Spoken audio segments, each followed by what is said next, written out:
اعوذ باللہ من الشیطان الرجیم بسم اللہ الرحمن الرحیم وقد نزل عليكم في الكتاب أن إذا سمعتم آيات الله يكفر بها ويستهزأ بها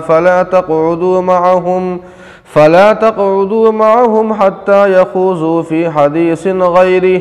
إنكم إذا مثلهم إن الله جامع المنافقين والكافرين في جهنم جميعا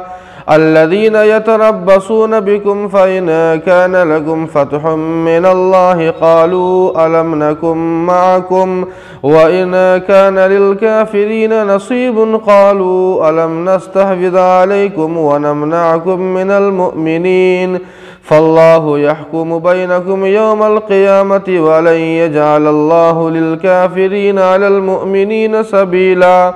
اور اللہ کتاب یعنی قرآن حکیم میں تم پر یہ حکم نازل کر چکے ہیں کہ جب تم سنو کہ اللہ کی آیتوں کا انکار کیا جا رہا ہے اور ان کا مذاق اڑایا جا رہا ہے تو جب تک وہ دوسری بات میں نہ لگ جائے ان کے ساتھ نہ بیٹھو، ورنہ اس وقت یقیناً تم بھی انہی کے جیسے ٹھہرو گے۔ یقیناً اللہ منافقوں اور کافروں سبھوں کو دوزخ میں جمع کریں گے، وہ لوگ جو تمہارے بارے میں مصیبت کے منتظر رہتے ہیں۔ اگر تمہیں اللہ کی طرف سے فتح حاصل ہو تو مسلمانوں سے کہتے ہیں کیا ہم بھی تمہارے ساتھ نہ تھے، اور اگر کافروں کو کچھ جیت حاصل ہو گئی تو کافروں سے کہتے ہیں کیا ہم تم پر غالب نہیں آ گئے تھے اور ہم نے تم کو مسلمانوں سے بچایا نہیں تھا۔ تو اللہ ہی تمہارے درمیان قیامت کے دن فیصلہ کریں گے اور اللہ کافروں کو مسلمانوں پر حجت عطا نہیں فرمائیں گے۔ ناظرین کرام، یہاں اللہ تعالیٰ نے سورہ انعام کی آیت نمبر 68 کی طرف اشارہ کرتے ہوئے حوالہ دیا ہے۔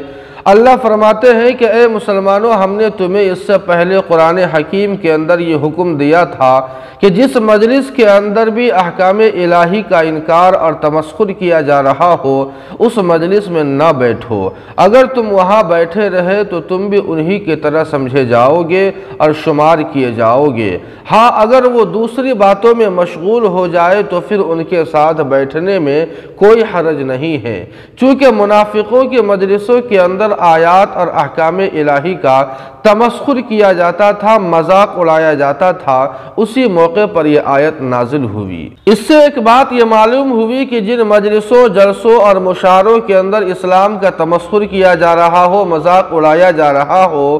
دین کو برا بھلا کہا جا رہا ہو، تو یا تو انسان اس پر نکیر کی طاقت اور قدرت رکھتا ہو تو انسان اس میں شریک ہو کر اس برائی کو روکنے کا فرض ادا کرے، ورنہ اپنی شرکت سے ایسے مجلسوں کی رونق نہ بڑھائے بلکہ اپنے آپ کو ایسے مجلسوں سے کنارہ کر لے۔ آگے اللہ تعالیٰ نے منافقوں کا طرز عمل بتایا ہے جو وقتی نفع کے لیے حسب موقع مسلمانوں سے مسلمانوں کی طرح اور کافروں سے کافروں کی طرح باتیں کرتے ہیں۔ اللہ فرماتے ہیں کہ یہ منافقین اس طاق میں اور انتظار میں رہتے ہیں کہ اگر مسلمانوں کو کامیابی اور فتح مل جاتی ہے تو یہ مسلمانوں سے کہتے ہیں کیا ہم تمہارے ساتھ نہیں تھے، اس لیے ہمیں مال غنیمت کے اندر حصہ دو۔ اور اگر کافروں کو غلبہ مل جائے، کامیابی اور فتح مل جائے تو یہ کافروں سے کہتے ہیں کیا ہم نے تمہیں گھیر نہیں لیا تھا، ہم نے تمہاری حفاظت نہیں کی تھی اور ہم نے مسلمانوں کے ضرر سے تمہیں بچایا نہیں تھا،